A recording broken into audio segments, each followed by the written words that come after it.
We're delighted to have such a wonderful panel set up for a discussion, after which we'll move into a little drinks to celebrate the release of the book. Just to give you a little bit of background to this publication, it really is the product of the pandemic in many ways, an idea that was first born through conversations with the publisher, Mira Ahuja from the Shoestring in Bombay. And it emerged into life really in, I'd say around mid-2020. We were extremely lucky to have the support of so many wonderful contributors. For those of you who are not familiar with the book, the basic premise is the following. We asked 54 artists, curators, academics, and writers to nominate 5 artworks that meant something to them, made at any time since 1900, either by artists living in India or identifying as part of its diaspora. We then collated those nominations into 2 volumes. The first volume is more visually led, oftentimes 1 page per artwork with minimal text. Volume 2 then takes each of the nominators' 5 selections with the images and pairs them with the texts which were written about the individual artwork.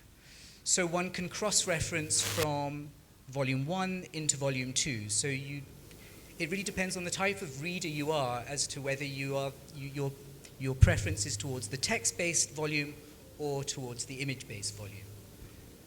We have 2 editions, one which is a slipcased edition, and the second which is a collector's edition. And in fact, for the collector's edition, which is in a clamshell box, they're all over there on the other side of the hall, which you'll be able to see after we're through. The collector's edition also comes with limited edition prints, one of which is by Vivan Sundaram, and the second, which is by Nilima Sheikh. And here is an image of that print. To contextualize the nominations, we also requested for a number of voices in the Indian arts ecosystem to write essays dealing with different aspects of especially canon formation, issues which really are raised by a multi-author publication of this nature. So included on our panel is Rahab, who wrote an essay. I think I've seen Tasneem Mehta, who has also kindly written an essay for the book. Shanai Javeri, who I can see also in the audience. I would also like to thank from the publishers, Lavanya Ray, the editor of the book, and also to Pooja Veer for project management. Without further ado, what I would now like to do is invite each of our panelists, each of whom is a nominator, to perhaps talk to us about the works which they nominated for the book, the reasons for their nominations, but also really the framework within which they set themselves the task of choosing these works. Because of course we're talking about 122 years of art-making practice, which is an extraordinarily large swathe of time and innumerable choices. So how did they, in a sense, create some kind of sense itself out of the chaos of this kind of art-making practice? So to do that, I'm now going to first ask artist Nilima Sheikh to take us through her selections and maybe some of the thoughts that occurred to her whilst she was creating this framework. Nilima, may I invite you to... Thank you. Thank you. I think I should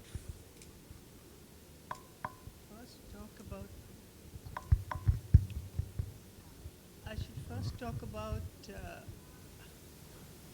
being quite overwhelmed by having to make decisions. And this book seemed to be an amazing project, and I was very delighted to be asked. But I thought to myself, no, this is not something I can do. I can't decide out of so many people that I admire and whose work has, been so remarkable, to choose the 5 that I would. And I've been a teacher briefly, and during that time, the part of teaching that I liked least, in fact, I hated, was giving marks. So judging any art is really quite traumatic. So of course, but because I'm an artist, I have the artist's way out. I'm not burdened with being an artist historian or so as I've noticed in the volume also, that most of the artists who talk about it take an easy way out. They talk about the things that they influence them more in some way or the other. So I said, okay, I'll take it at a very, very, because I was reluctant to say no. And so I thought that let me now just take it in a very personal way. There is, of course, things that you like very much which have influenced you, but there's also something that Ghulam has often said to me, is that there are artists who do things that you would have liked to have done. That goes a little beyond. There are the kind of things that you like very much and would like to do, but they go a little beyond what you can do. And I think that my selection partly was a little bit, the paintings that I selected, not just the artists whom I selected, was partly based on that, that they are what inspired me to do things of my own, which could in some ways hark back or connect, and yet continue to remain inspired because I couldn't get there. So I think that would be my main reason. Yeah, would you like to speak to any of the works in particular, Nilima, or is that? I think that I've written about these, so I think I've made myself quite, I've talked something about them, but Binod Bihari Mukherjee, it is very, very difficult to decide which is a painting of his that you like the most.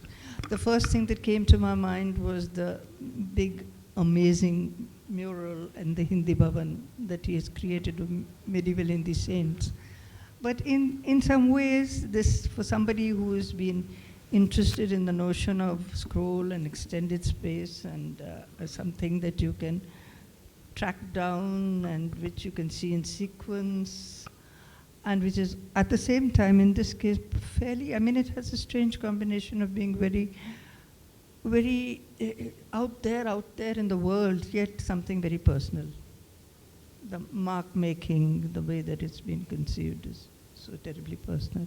So I think that it made it very special.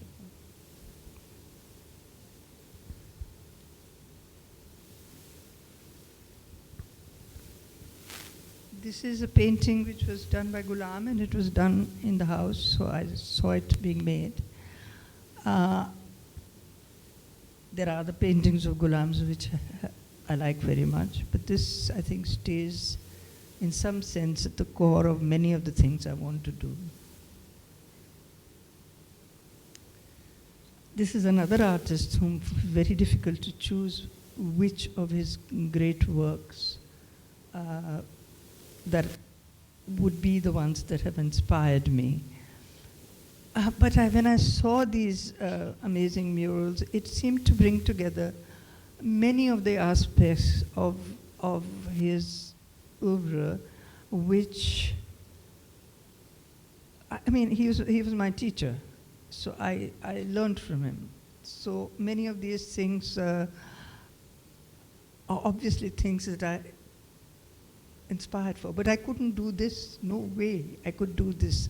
Climb up a building on a scaffolding and whoosh, create this masterly kind of craft and control over the visual making of the visual image that he has done. And what is amazing is the way that he transforms a very ordinary building in a university campus into this amazing image, which then, I mean, it is in a place where people study. What better kind of public art work would you want? There's a lot of Nalini's work that I like very much. But this particular work, or this kind of work, I won't say this particular work only, because it's this kind of oeuvre, part of Nalini's oeuvre, that the way she works with drawing on large spaces is something that excites me, and I feel it's just, I think it's fairly unmatched anywhere in the world, and I'd say that. This is a small painting of Arpita's. I like a lot of Arpita's work, Arpita Singh, but this is a small work that stays tucked away somewhere in my heart, because I think it's so much about vulnerability, and so much, it's at one level so endearing, and at another level so fragile and fraught with anxiety.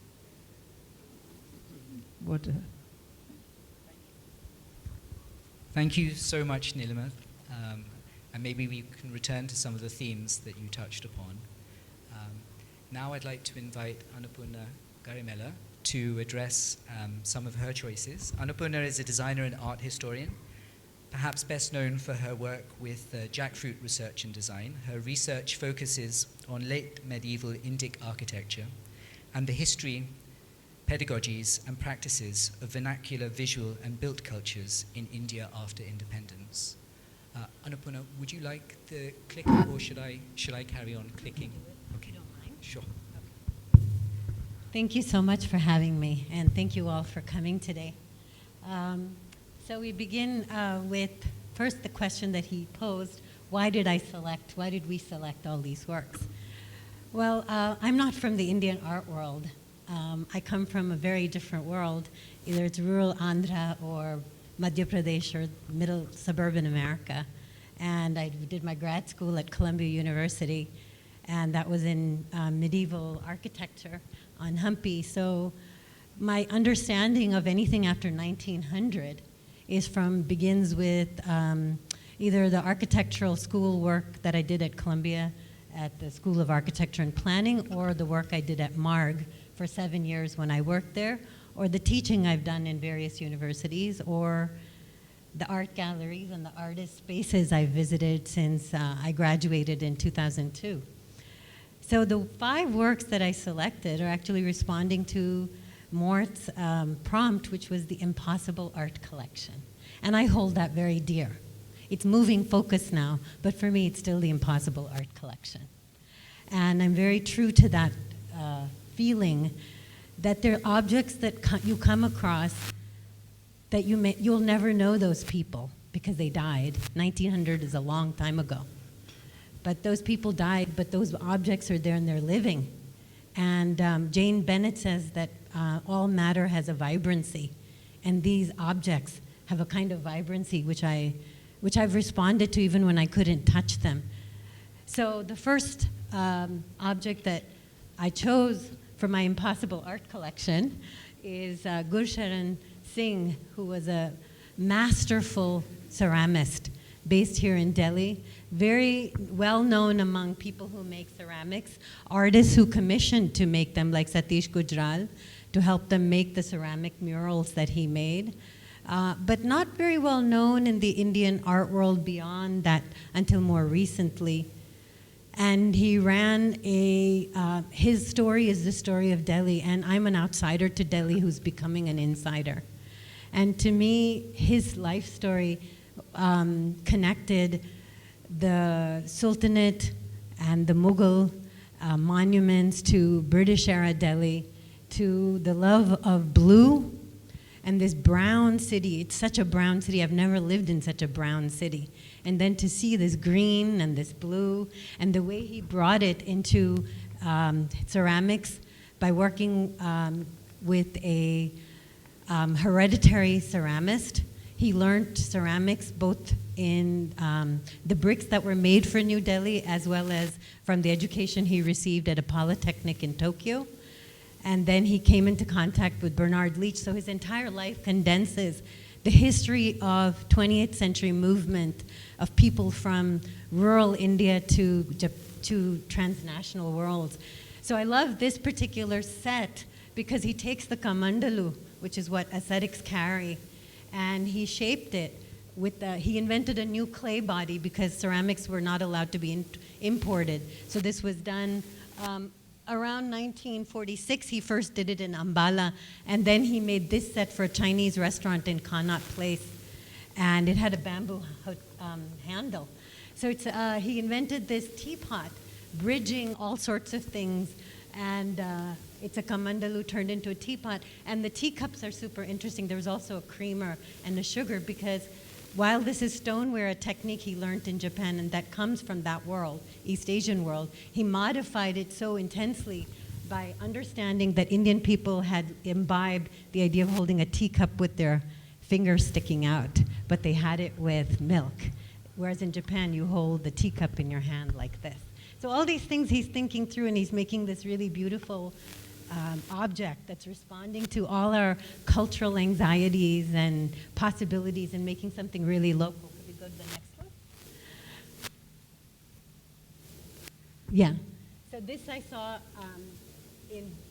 I'm not, there's so many people here who are friends with Bhupen Kaka, but I love him in a way that I think people who never fit in anywhere can love somebody like Bhupen Kaka. So I'm an art historian who primarily works on medieval world, but now and then I step into the contemporary art world, as I've done here today. And I love this because the way that he constructs the lines of vision and his naked body, and I saw this for the first time in its real form at the Tate when there was a show there, and I just stopped still in front of it. And this was the time when the case at the Supreme Court was being fought for upholding the rights of people of differently gendered people to have a life of their own choice. So it meant a lot to me. Can I go to the next one? That's okay. Don't worry. This is a beautiful object that was again here in Delhi at the National Museum, and it was made by Qasim Art and Matan Singh in Varanasi. And I love textiles, and I have no knowledge of them compared to most people, but I love this because in the show notes they said that this was a completely experimental textile. It's made from peacock feathers from the chauris that are used in temple rituals that were being discarded, and Matan Singh saw a woman discarding it. He picked them up, he took them to Qasim Art, and he asked them to weave them into a textile. That's a kind of bravery and a spirit of inquiry that I really love. I love people who want to go into inquiries that are, and he wasn't happy with the result. But when it was displayed at the National Crafts Museum, I fell in love with it. And it represents all those things I really like, that movement of things so that their first identity keeps transitioning. And the next one? This is, of course, one of my all-time favorite Jangar Singh Sham works. I've never met Jangar Singh Sham, but I was asked to write on this for an exhibition that happened at the National Gallery of Art in Ottawa, the National Gallery of Canada. And I was so puzzled that they had this work, and I didn't really understand it. And what I then understood after looking at it for a long time, not from doing a lot of research, but from looking at it a long time, is that this is a dead bull, and it's in a field that's growing with new rice. And here are all these birds pecking at its carcass. And people associate generally folk and tribal art with tradition and cuteness and something that's safe, and you can put it in airports and bathrooms. But this is this really dangerous and very, very provocative work, and it's in black and white. And the more you look at it, the more you understand that he's laughing, definitely, but there's also a cry, a sort of melancholia. Can we go to the next one?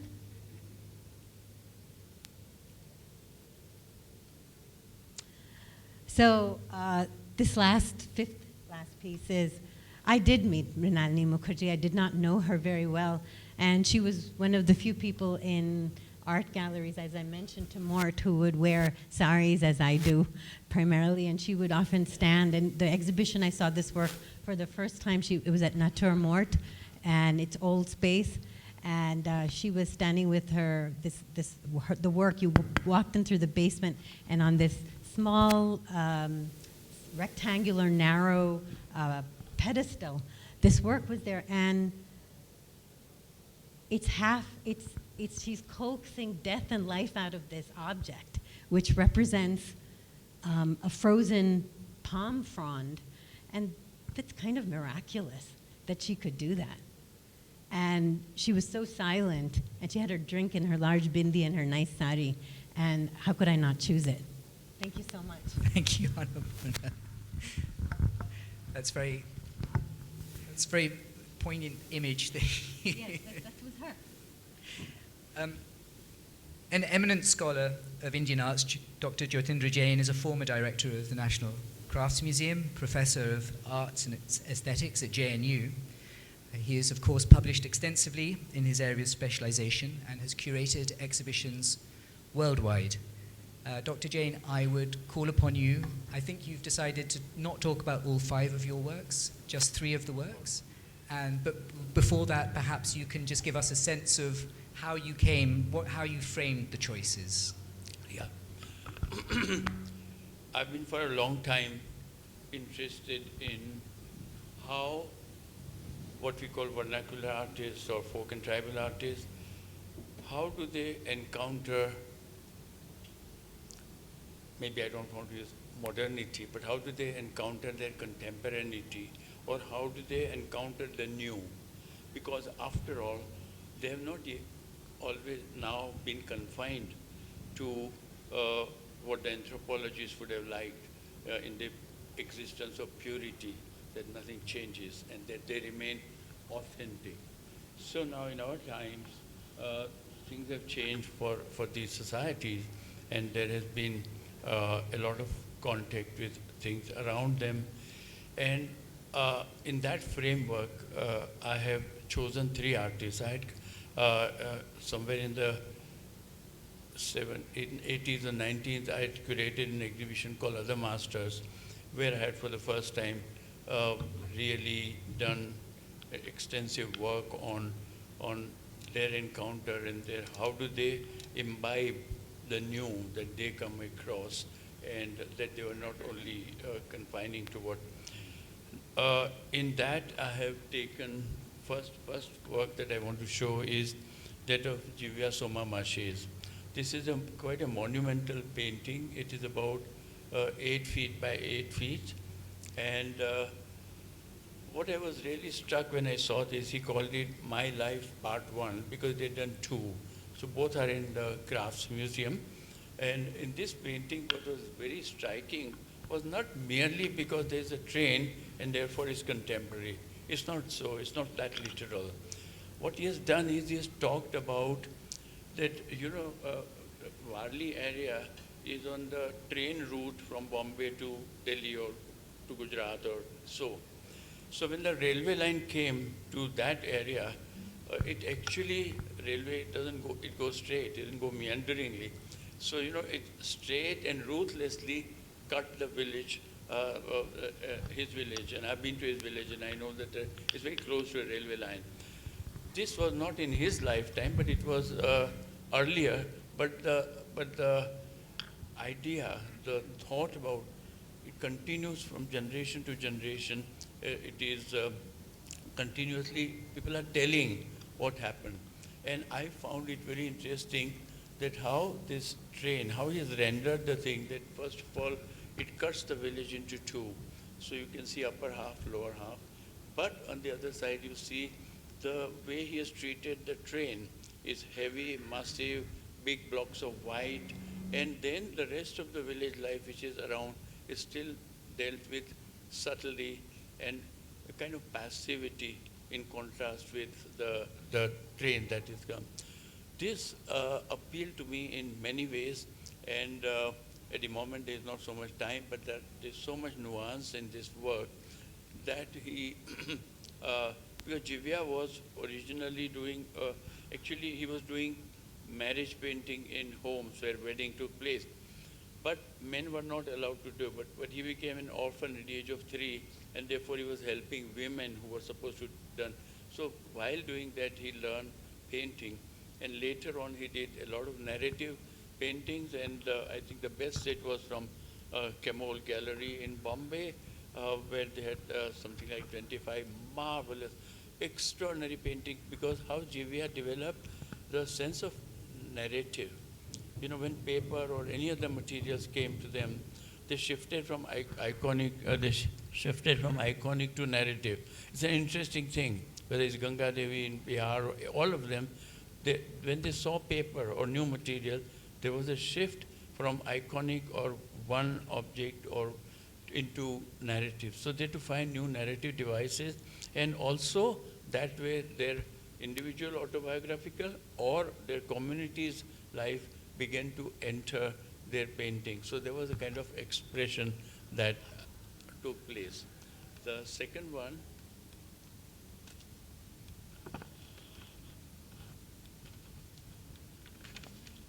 yeah, this painting, and thanks to you, because this is in Crafts Museum, it is about 3 meters long. So it's a huge work which Ganga Devi of Madhubani in Bihar did over 3 years.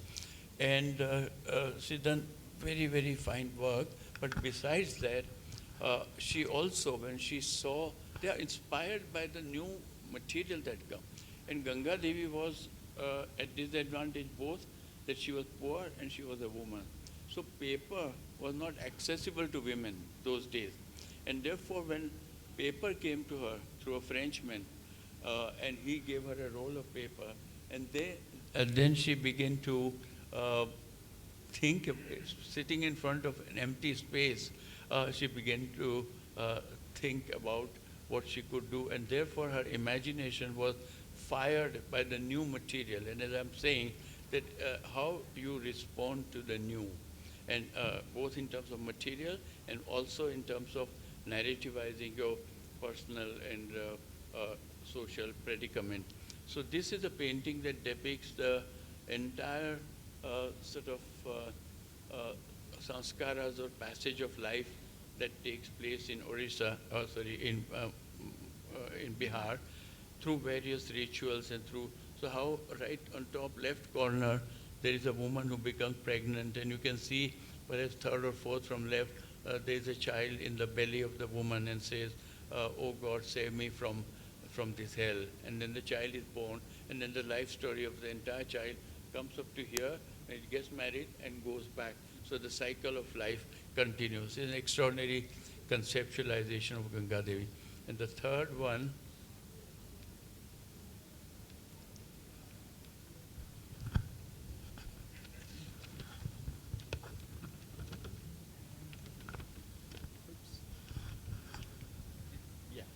this one is a drawing by, this one is a drawing by Jangar Singh Shah, my most favorite artist who have been friendly with me, has come and stayed with me, and I'm deeply fond of his work.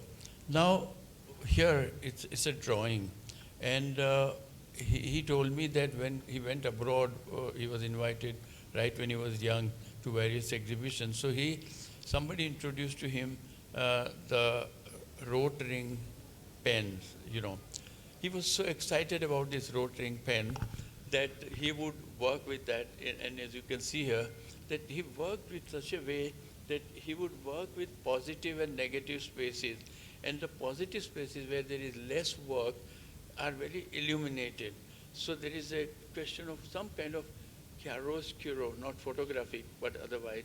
The aim of this is like, I may read out a couple of lines from here, that the ink drawing of Jangar Singh Shah, the renowned Pradhan artist of Madhya Pradesh, says, haunted me for a long time for his brilliant portrayal of Scorpion, this one, in an archaic slumber, using graded tonality of each stroke of his pen to attain cumulative effect of a series of luminous forms.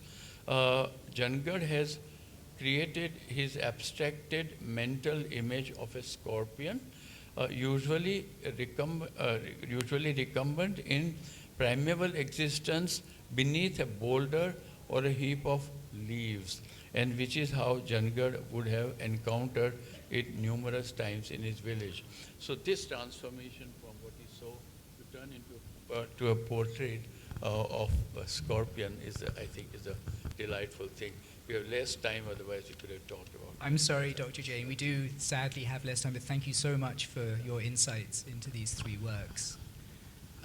Lastly, I'd like to introduce Rahab Allana, who's a curator, Al-Qazi Foundation for the Arts in New Delhi. He's also a fellow of the Royal Asiatic Society UK and was previously honorary research associate at University College London.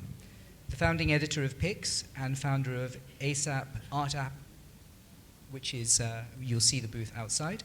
Allana is on the board of TransAsia Photography and guest edited Aperture Magazine's 2021 summer issue on Delhi. Rahab, may I invite you? I'm going to, this clicker is not doing the clicking very well, but I'll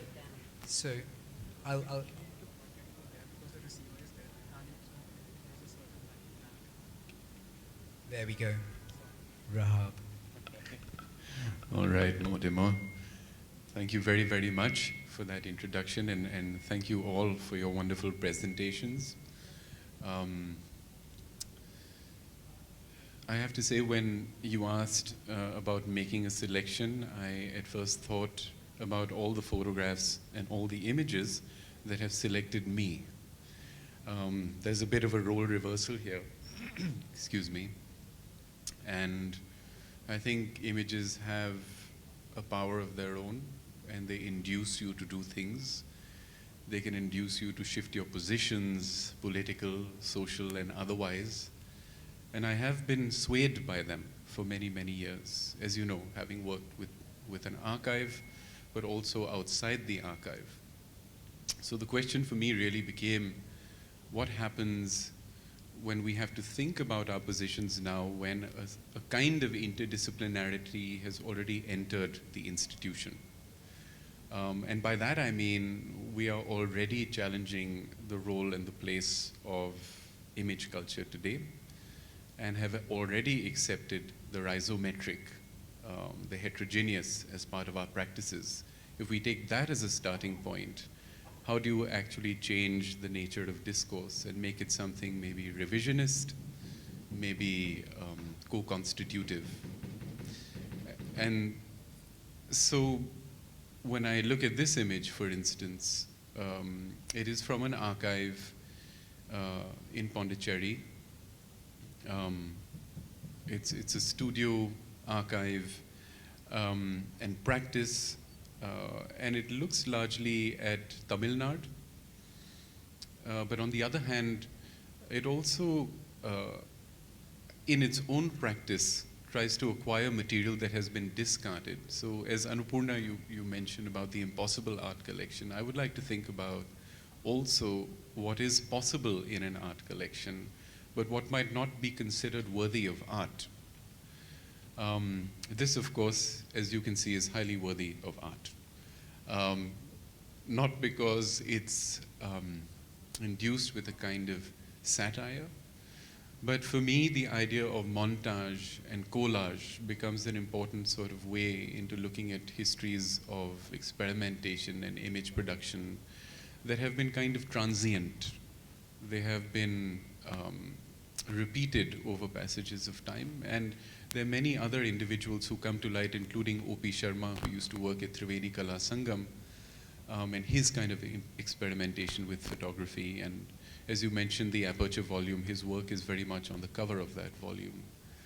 But I was thinking about new media and mixed media practices and all that might challenge our established notions of what a good image might be, and how our perception is really amenable to change, which is why this particular image enamored me. We can go to the next one.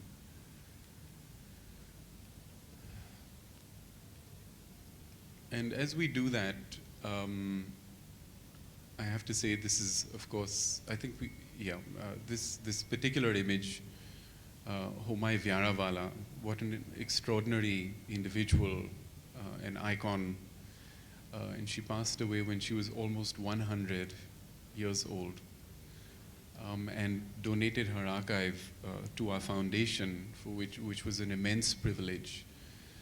She is immense, and if Sabina's over here, well, Sabina's meant to write a publication on the JJ School of Art and the work of Homai Vyaravala there in the late 1930s, 40s. What one thinks about, what I thought about when we were looking at this is, of course, makes you question the role of pedagogy, what it meant at that time, the place of Western naturalism, of folk art, abstraction that came subsequently as well, with the modernists, as it were. But it, for me, held another more fraught history in its very making, which was the question of nation, nationality, nationalism, and the fraught identity politics that comes with independence and the moment of partition. So how can that communicate through an image like this was again an inducement of a time frame. How do you recontextualize this very photograph? And it does so on its own, and certainly the kind of shared agency that you see between photographer and subject is something I was really drawn to on the one hand, but it also drew me to another more, let's say, the more defined role of advertising in photography that is really prominent at this time, which William Marzarella has written eloquently about. So all of that kind of was spectral for me from this image.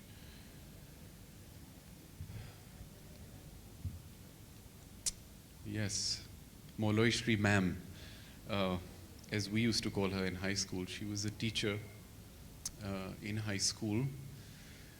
Mala, as Safdar would call her. This is a photograph taken allegedly by Safdar Hashmi sometime in the 80s. So many histories come to light here. The atomization of politics, the kind of catalyzation of resistance movements, Jananatya Manch that comes up in 1973, associated closely with the workers' movement at that time, but also Sahibabad, what I find extremely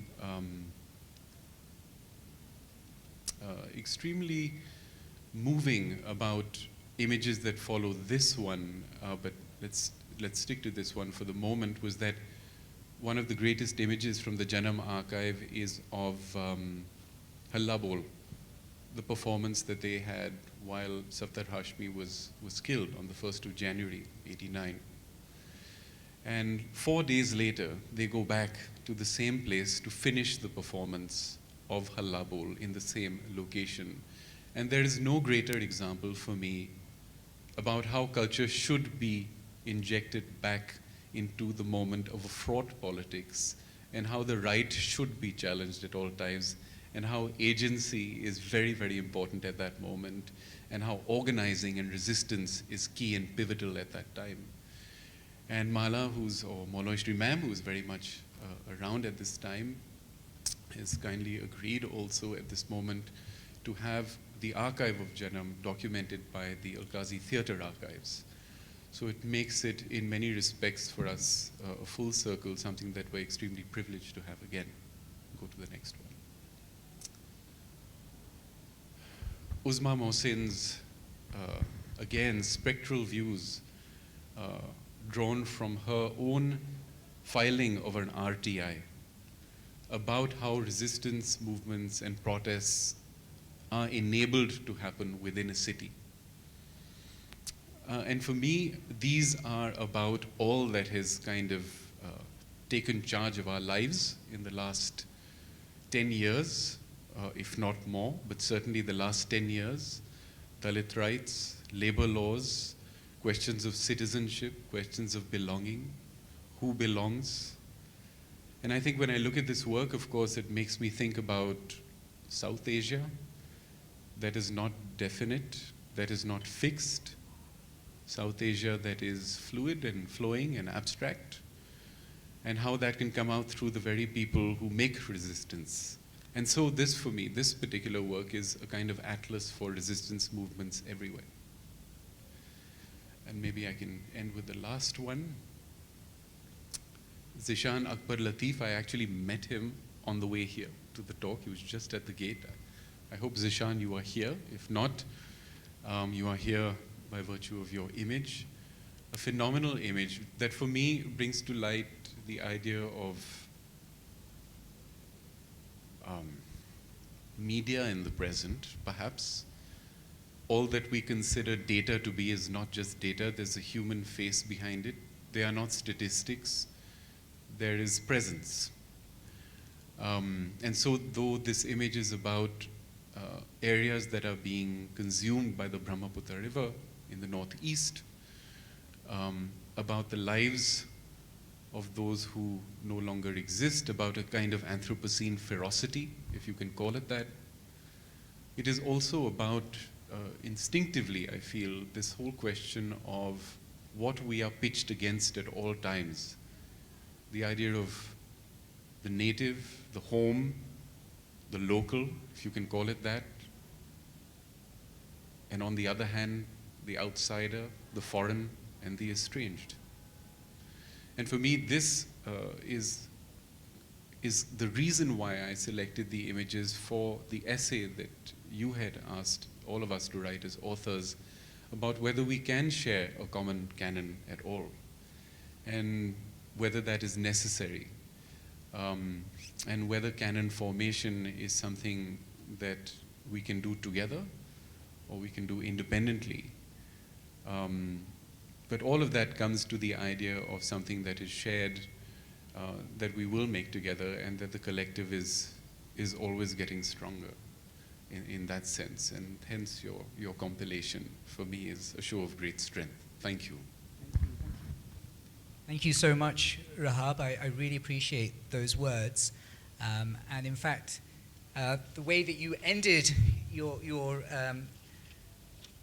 run through your works really is a point where I wanted to pick up in the post-nominator selection part of our discussion.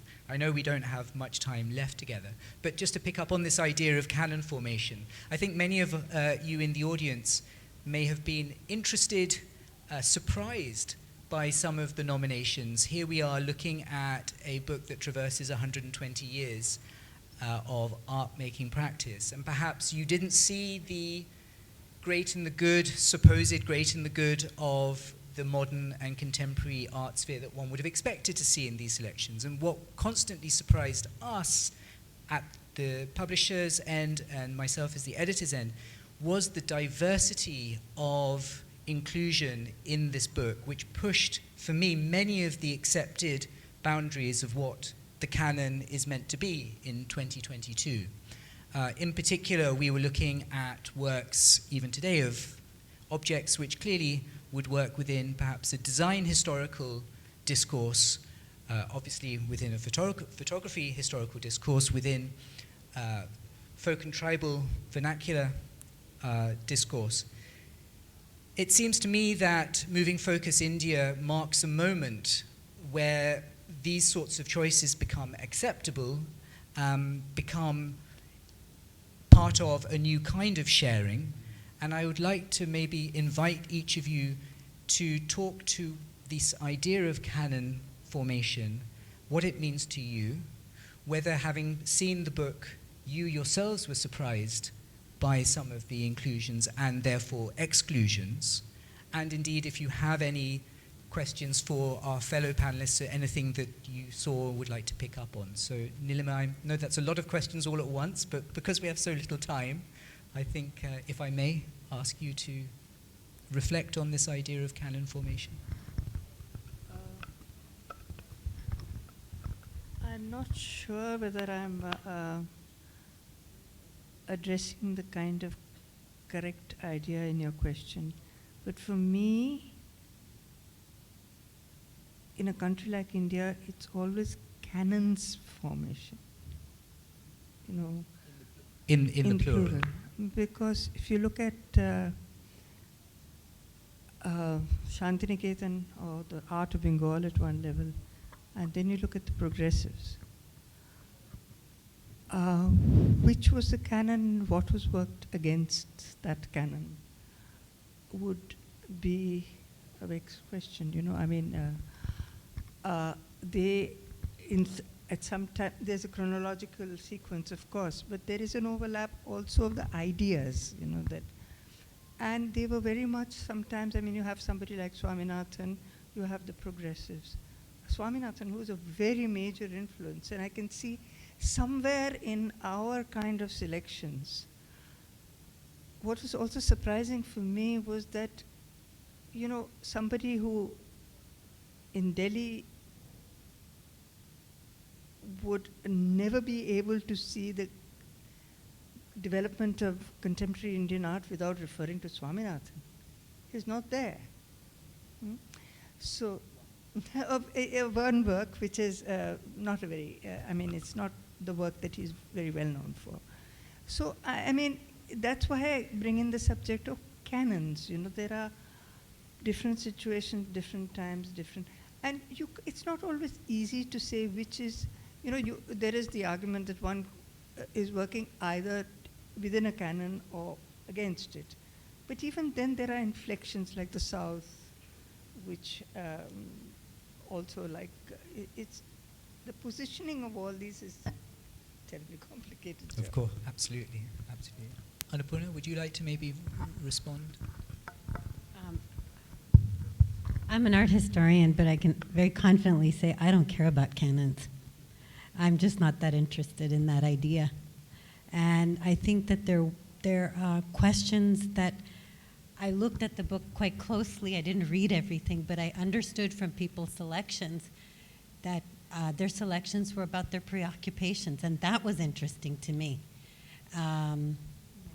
That was interesting to me. They're not my preoccupations, but I'm always curious about other people and what they're doing and what they're thinking, and especially because many of those people, I don't know them at all. I don't spend any time with them. So there was this book provided like a little, very personal peephole, maybe, not even peephole is not a nice word, but maybe a personal path into somebody's preoccupations.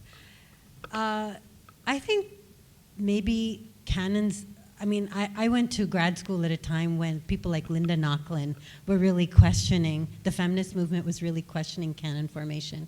For me, Mrinalini Mukherjee, it's very personal, all my selections, but then everything that's emotional connects to something that's an intellectual preoccupation or a professional preoccupation.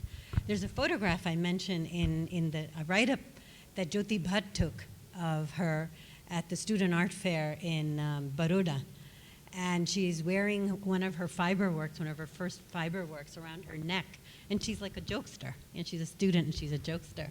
And you could almost see like somebody making fun of her, but you could also see that she was ready to be her art in some sense, you know? Can I Yes, just please come do in that. on that? That was, that work, that what she did was the beginning of the work that she was starting. And Yes. that was for the Fine Arts Fair. That's right, that's what it was Yeah, for. and in some sense that was like Dabbling. dabbling, and Yes. there were other people also Yes. working in the same medium.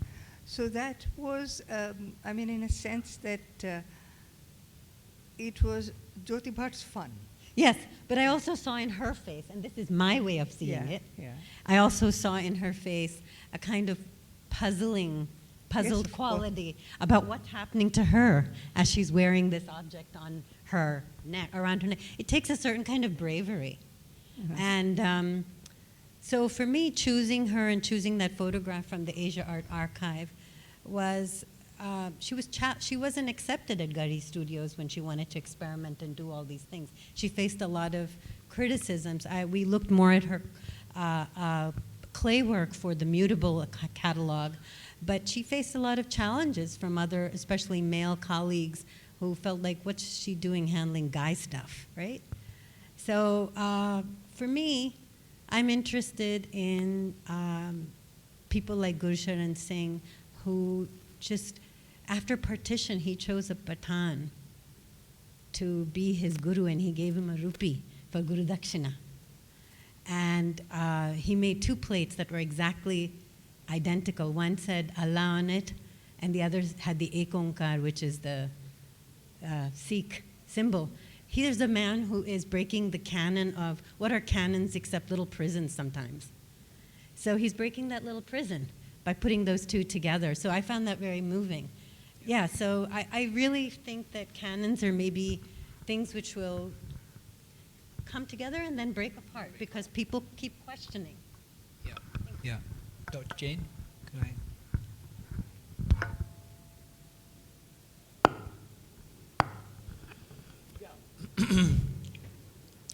The idea of canon formation, like these 2 volumes that you brought out, I think in a way they are antithesis to the idea of canon formation, in some sense, in that diverse expressions and diverse mediums through which art practices have happened. I think it was very important to do that, because here you are talking from the viewpoint of, broadly, receiver of the art. So even artist as receiver of art. So that way, I think it is a kind of breaking the idea of canon formation, because we are very used to the idea of canon formation. Museum is the most guilty institution which forms canons, and for years, and then look at the museums all over the world, and particularly museums with colonial plunders and things, and the whole art market, formation of canon, ancient is the best, this is the, kind of, so it takes away a lot, and one needs to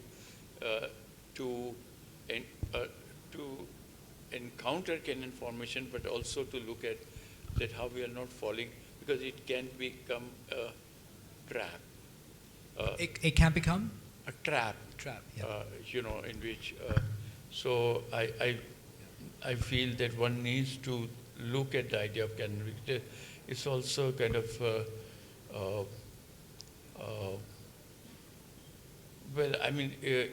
it becomes a kind of something that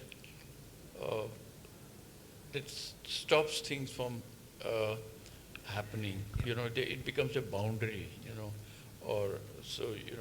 I feel that one needs to explore the thought of canon formation, or to legitimize canon formation.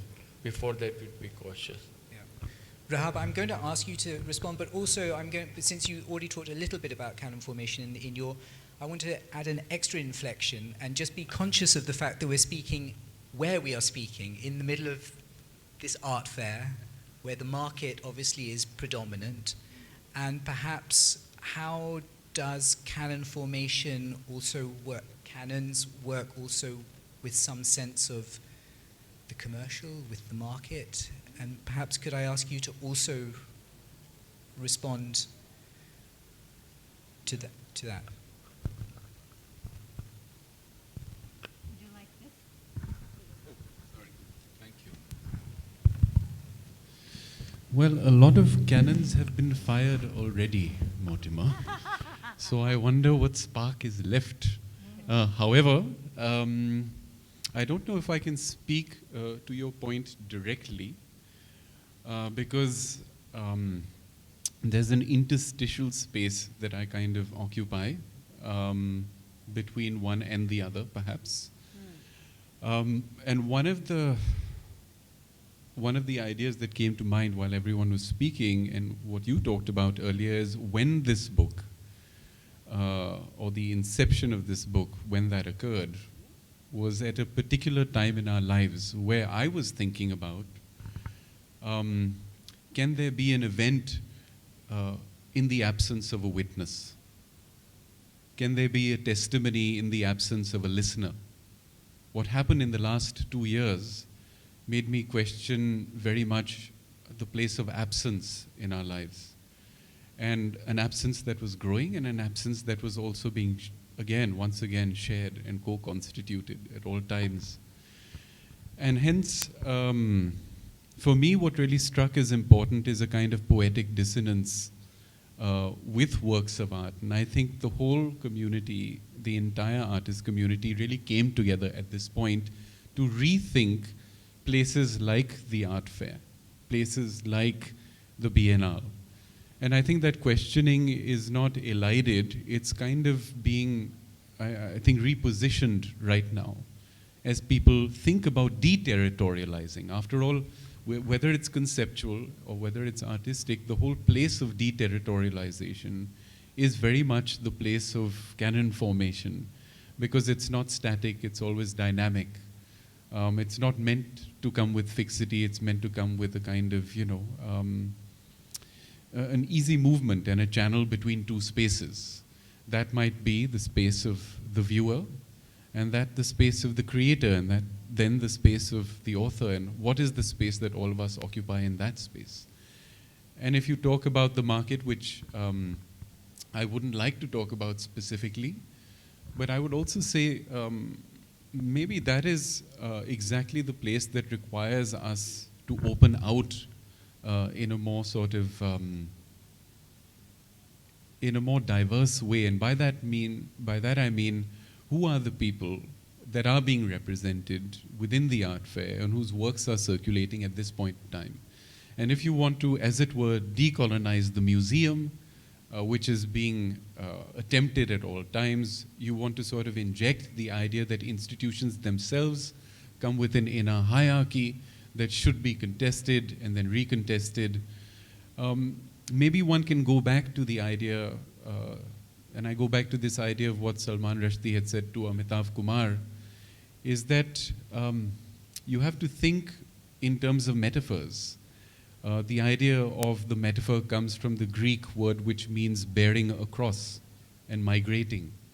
So as long as our practices and our authorship can be a little more nomadic, can be a little more migratory, then we might end up trying to at least bridge a gap that is an inevitable one, which is impossible to bridge, but that doesn't mean we should stop trying.